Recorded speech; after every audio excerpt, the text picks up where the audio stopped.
Hello friends, welcome back to the new tutorial of the React Native. Today we are going to learn about the React Native section list. Okay, so those who haven't subscribed my channel yet, please do subscribe my channel, and if you like the video, please do like, share and comment on my video. So let's get started.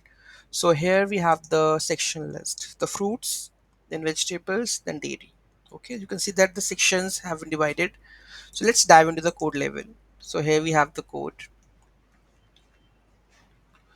Okay, so here we have the React. Let me word wrap this. Okay, React from the React safe area section list from the React Native. So here we have the data. So first we have the fruits, vegetables, and the dairy, and the data accordingly. Then we have a item function where we have a title.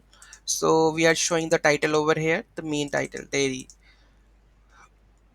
Then we have a section list that wrapped into the safe area.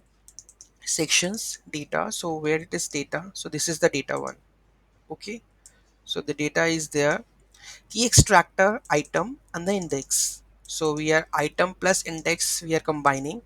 Render item, so in the render item, okay, we have the item title, okay, and the render section header will be the title. Okay, then text would be styles dot header dot title. So so what the section we have call over here.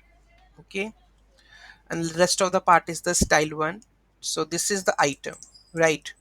So in the item here you can see that render item, so we have the item list. Okay, then item, we have mentioned the title item. Okay, and the render section header, we are showing the title of that one. Okay, so here you can see that, right? So this is a section list that we have come up with this section. Okay, by doing this you are able to achieve that one.